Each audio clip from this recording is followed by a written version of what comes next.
যখন টটিনি গানের রিহার্সালে ব্যস্ত তখন পরশুরাম বাইরে চপ কিনতে যাওয়ার নাম করে কর্ণের পাঠানো গুন্ডাদের আচ্ছা করে ধোলাই করছিল। তবে এই দৃশ্য দূর থেকে দেখে ফেলে তাদেরই এক প্রতিবেশী মৃণাল। কিছুক্ষণ পর মৃণাল এসে টটিনিদের আসরে যোগ দেয় আর তার স্ত্রীকে ভীতু শিবপ্রসাদের মারপিট করার বিষয়টা বলে। লাট্টু জানতো যে মৃণাল দূর থেকে এসব দেখেছে, তাই বাবা ছেলে দুজনে মিলে প্রমাদ গুনতে থাকে। এদিকে কর্ণ ভাবছে যে কিভাবে লাট্টুর কাছ থেকে পরশুরামের খোঁজ নেওয়া যায়। তখন জিৎ আসে আর বলে যে তারই একজন চেনা পরিচিত, যে কিনা আর্থিকভাবে বেশ দুর্বল, তার ছেলে অর্চিষ্মান ওই স্কুলেই পড়ে। লাট্টুর বন্ধু সে। খেলার ছলে যদি অর্চিষ্মান লাট্টুর মুখ থেকে কথাটা বের করতে পারে তাহলেই আমরা পরশুরামের খোঁজ পেতে পারি। কর্ণের আইডিয়াটা বেশ ভালো লাগে আর জিতকে সে সেই মতো এগোতে বলে। এদিকে আরাধ্যা কান্নাকাটি করছিল। দুই পরিবারের মধ্যে রেষারেষি, কবিরের শাস্তি, এসব নিয়ে দুশ্চিন্তায় অস্থির হয়ে উঠেছে আরাধ্যা।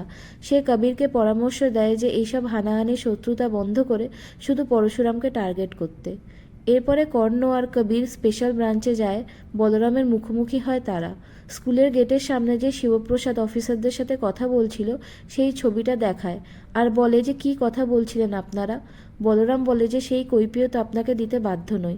বলরামের সাথে কবিরের প্রচণ্ড তর্কাতর্কি শুরু হয়ে যায়। কর্ণ বলে যে ছবিটা যে তুলে আমাকে পাঠিয়েছে সে মিসিং। বলরাম বলে যে লোকটা শিবপ্রসাদকে ফলো করছিল, ওকে শ্যুট করে দেওয়া হয়েছে, ও মুখ খুলছিল না তাই পরশুরাম ওকে মেরে দিয়েছে। এসব কথা শুনে অবাক হয়ে যায় কর্ণ।